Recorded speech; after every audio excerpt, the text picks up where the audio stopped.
may prototype kami ipopropose sa inyo. So, interviewin namin kayo and sabihin nyo kung ano yung pwedeng maitulong ng prototype namin. Kung kayo ang gagamit nito. Okay lang, gagets ka.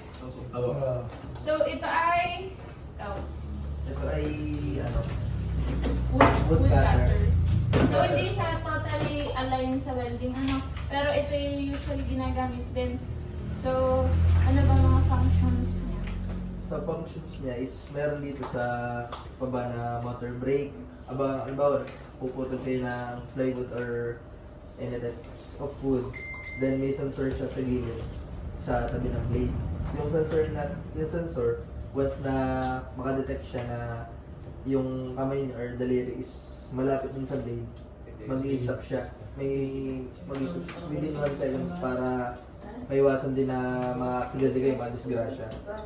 So, yun niya ang purpose niya, ang sensor.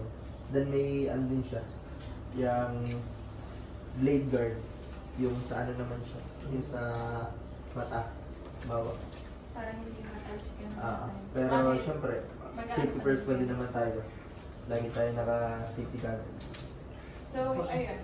Mag-start kami sa isa muna. So, nag-gets nyo naman yung function ng Prototypes. Para yun sa safety. Ano lang, madali lang. Tapos location, kung taga-saan kayo. Tapos sa first question, so na-explain naman namin kanina yung prototype.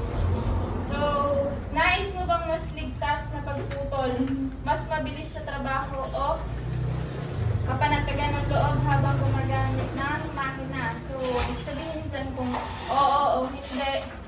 Tapos, explain mo lang kahit mga 3 to 5 sentences kung bakit yun yung sagot niya. May isip pala, pala kayo ngayon. Okay, kahit ano. Thank you guys. Tapos,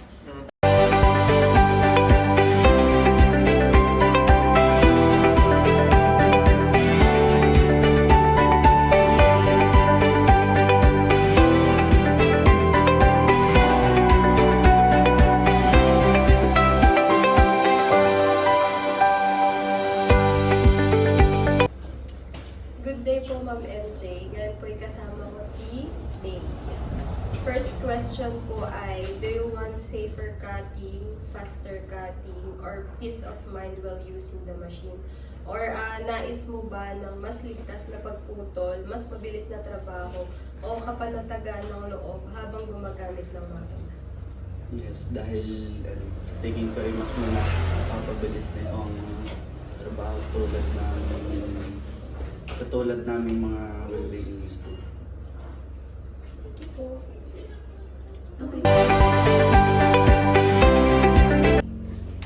Why do you choose to use wood cutting tools like shield cut technology? Sa Tagalog ay bakit mo pinipiling gumamit ng mga wood cutting tools tulad ng shield cut technology?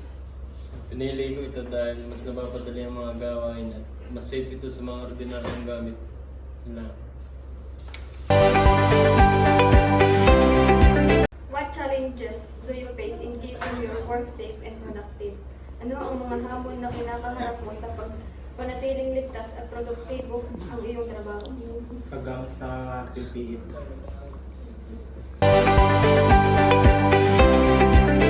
Do you aim to build a reputation for safety, expand their business with reliable tools, or invest in sustainable innovation?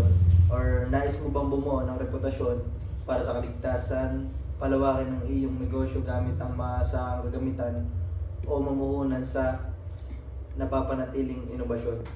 Oo, para mapabilis ang gawa ng isang produkto at mapabilis ang benta.